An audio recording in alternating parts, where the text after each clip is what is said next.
इतना कहते ही वहीं शद्दाद की जान निकाल ली गई।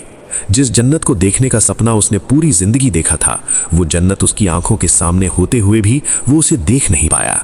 उसका घमंड, उसकी ताकत और उसका सपना उसी जगह खत्म हो गया और वो जन्नत बिना उसके ही वीरान पड़ी रह गई। उसकी मौत के बाद कहानी यहीं खत्म नहीं होती, बल्कि यहीं से एक और बड़ा राज खुलता है। किताबों में आता है कि अल्लाह ने मौत के फरिश्ते से पूछा, क्या कभी तुझे किसी पर रहम आया है? क्या कभी किसी की जान लेते हुए तेरा दिल पसीजा है? फरिश्ते ने कहा, ऐ मेरे रब, मैं तो हर किसी की जान तेरे हुक्म से लेता हूं। अल्लाह ने पूछा, सबसे ज्यादा रहम किस पर आया? तब फरिश्ते ने बताया, एक दिन समुद्र में एक कश्ती टूटी, लोग डूबने लगे, सब खत्म हो गए, बस एक औरत बची जिसके पेट में बच्चा था।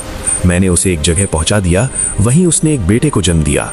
फिर मुझे हुक्म मिला कि उस औरत की भी जान ले लो और बच्चे को वहीं छोड़ दो।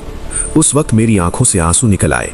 मुझे डर लगा कि ये बच्चा कैसे जिएगा, कहीं भूख से मर जाएगा या जानवर उसे खा जाएंगे। लेकिन ऐ अल्लाह, तेरा हुक्म था, मैंने अमल किया। फिर दूसरा रहम तब आया जब मुझे शद्दाद की जान लेने भेजा गया। उसने सैकड़ों साल में एक ऐसी इमारत बनवाई जिसे देखने का सपना उसने हर दिन देखा, लेकिन वो उसे एक पल भी देख नहीं पाया। उसकी चाहत दिल में ही रह गई।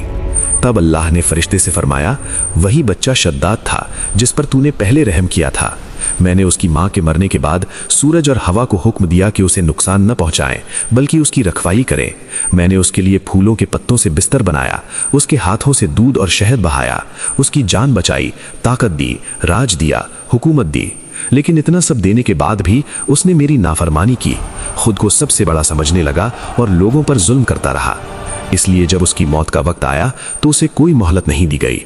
और इसी में हर अक्ल वाले के लिए एक सबक है कि ताकत, दौलत और महल किसी को बचा नहीं सकते। जब अल्लाह का हुक्म आ जाता है तो इंसान का हर सपना वहीं खत्म हो जाता है।